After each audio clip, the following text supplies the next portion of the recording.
Hello everyone, and welcome back to our channel, where we dive deep into the biggest political developments shaping South Africa today.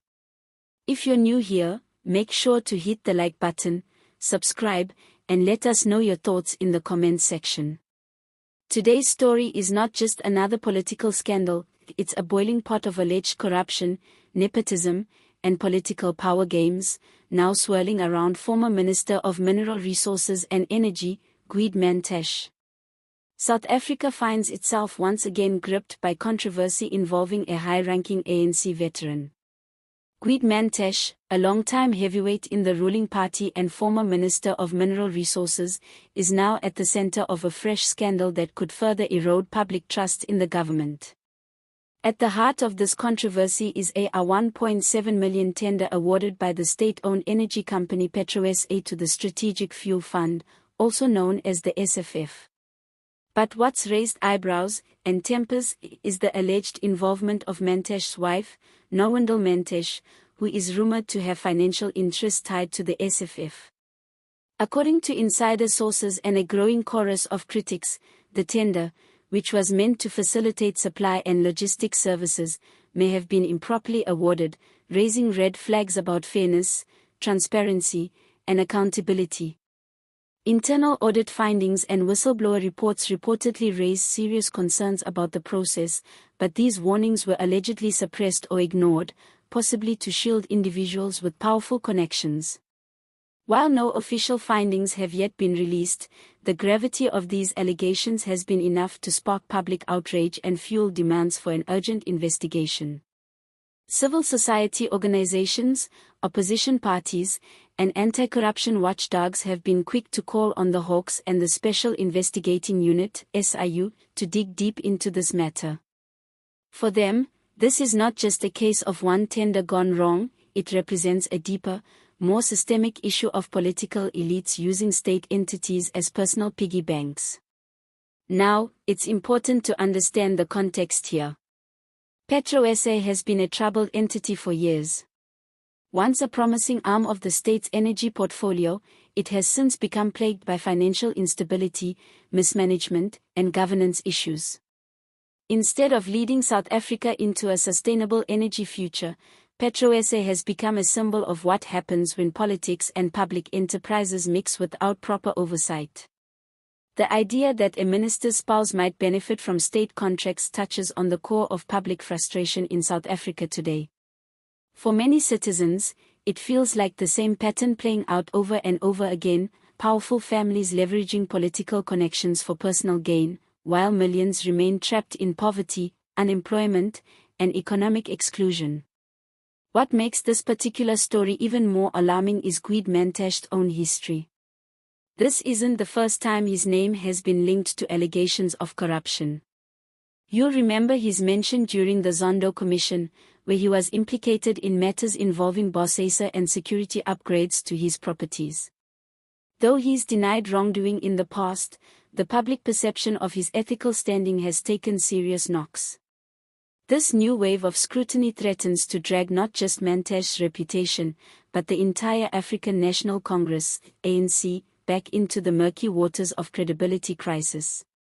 Political analysts warn that continued scandals like this weaken the ANC's already shaky standing, particularly as it faces mounting pressure from both the public and a growing opposition coalition determined to break its decades-long grip on power. And let's not ignore the human cost of corruption at this level. Every questionable tender, every misused rand, represents stolen opportunities, schools that weren't built, hospitals that remain understaffed, and communities that continue to suffer without basic services. Corruption isn't just a crime of paperwork, it's a betrayal of public trust, and South Africans are tired of paying the price. Now, the silence from Mantashe in response to these latest allegations speaks volumes. In moments like this, political leaders are expected to step forward, clarify, and show accountability. But the former minister has chosen to remain tight-lipped, perhaps hoping that this story will fade away like so many others. Meanwhile, PetroSA has yet to issue any official comment, despite being under growing internal and external pressure to respond. Sources close to the company say there's unrest brewing inside PetroSA, with some employees reportedly frustrated over the executive leadership's lack of transparency and alleged attempts to shield high-ranking individuals from scrutiny.